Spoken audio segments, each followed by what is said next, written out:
Добро, благодарам. Почитувани новинари, денешнава пресконференција ја одржувам после завршувањето на седницата на Комисијата за надворешна политика, која што по барање на председателот на владата, господинот Заев, беше затворена за јавноста.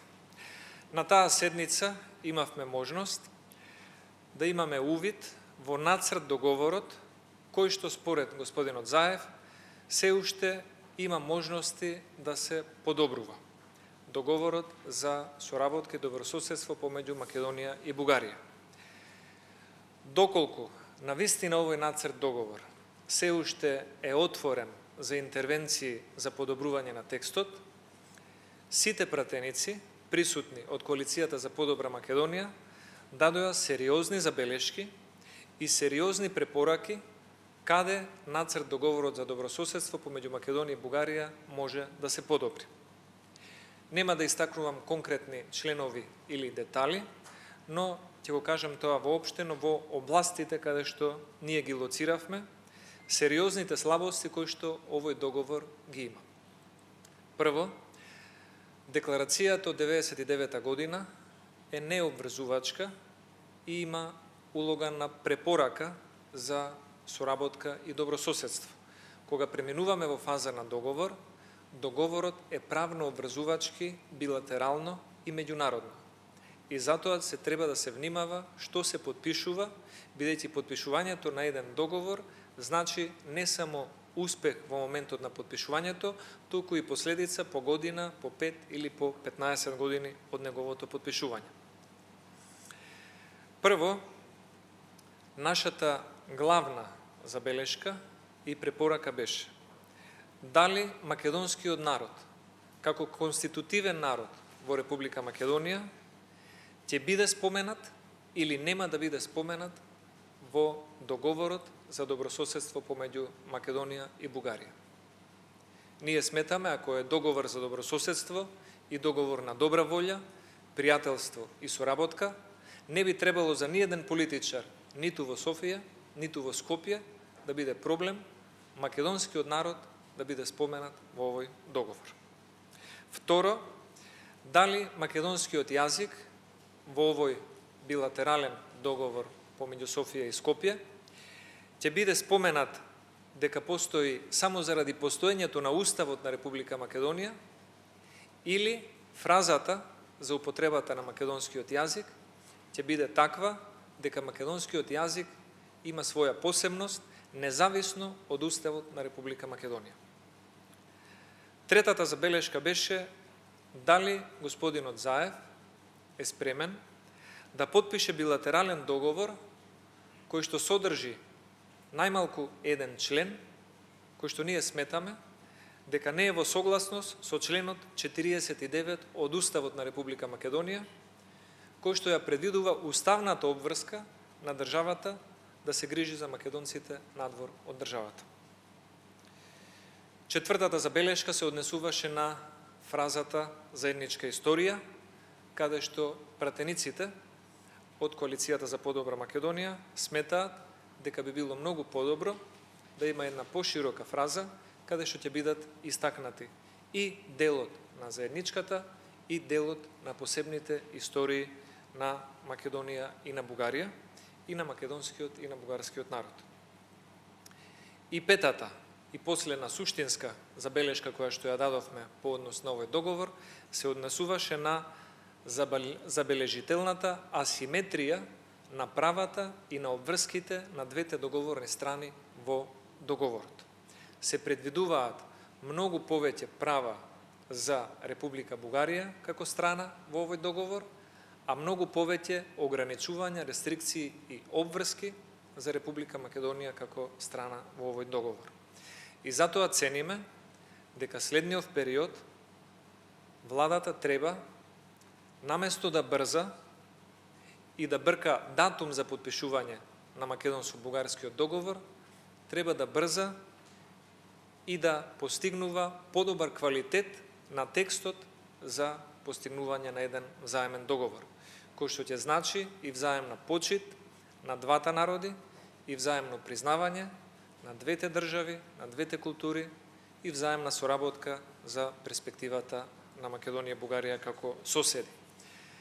Очекуваме Министерството за надворешни работи и владата на Република Македонија овие препораки да ги вградат во нацрт текстот кој што добивме информација од господинот Заев дека се уште не е во својата конечна верзија, односно има можности за подобрување.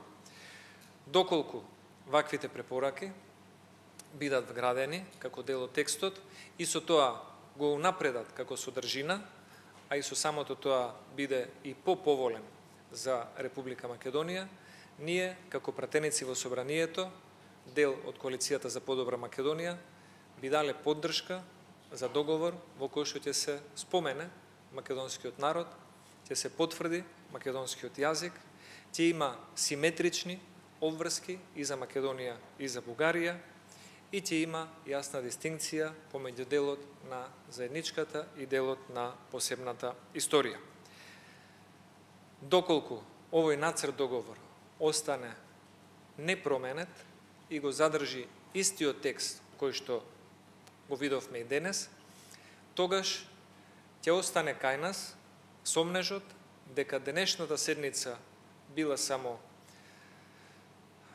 потребна од пиар аспект и дека не произвела или не создала чувство и потреба кај владата препораките на пратениците од Коалицијата за подобра Македонија да ги вгради во текстот, истиот да го унапреди, за да биде интересот на Република Македонија и симетричноста на обврските и взаимните почитувања подобар за двете држави и за двата народи. Благодарам, повелете доколку имате некои прашања.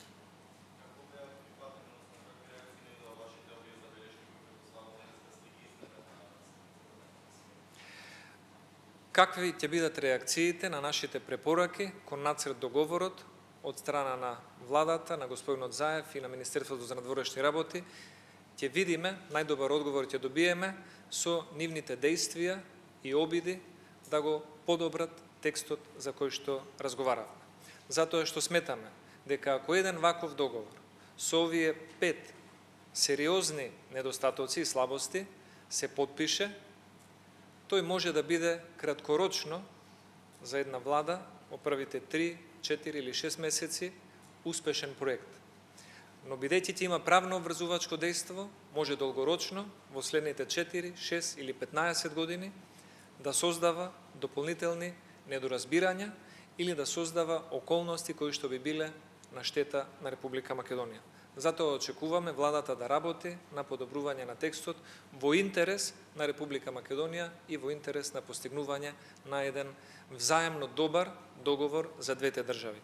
И затоа цениме дека не е толку битно колку брзо ќе се подпише македонско-бугарскиот договор, колку што е битно колку подобар и поурамнотежен ќе биде текстот на овој договор во интерес на Македонија и на нашиот источен сосед.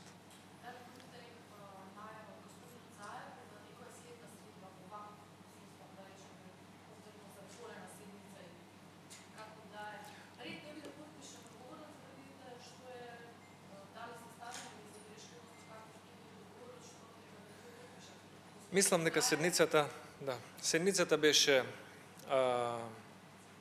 јасна. Препораките, забелешките, прашањата, сугестиите беа категорични, беа јасни и цениме дека не би имало потреба да ги повторуваме одново. Не би имале проблем, иако чувствува некој дека има потреба за повторни средби, ние сме на располагање, но цениме дека тие 5 препораки кои што сметаме дека суштински може да го подобрат текстот, кој што во моментов содржи такви слабости, според наше видување на штета на интересите на Република Македонија, доколку владата се зафати со нивно унапредување, може да го подобрат текстот и ние да постигнеме договор во кој што ќе имаме и национален консензус и заштита на националниот интерес. Доколку се брза текстот да се подпише заради времето, а не заради квалитетот на нормите, тогаш цениме дека ветувањето било однапред дадено и дека ваквите препораки и ваквите комисии имале само пиар ефект. Но следниве неколку недели ќе ни го дадат најдобриот одговор дали владата има намера и капацитет да интервенира во нацрт договорот и да ги подобри содржините на членовите кои што ни беа представени.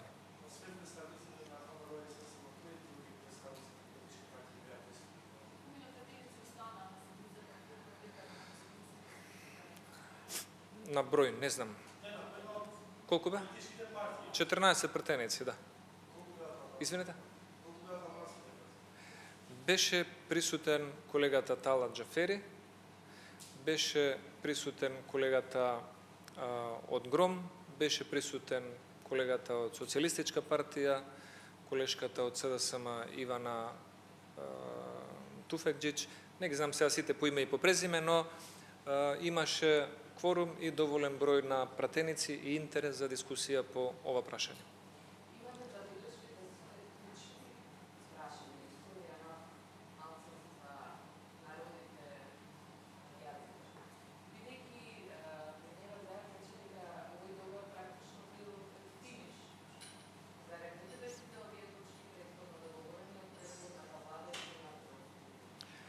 Доколку било што претходно било договорено од овие суштински прашања, кои што имаат најголемата тежина во договорот, договорот ќе бил подпишан.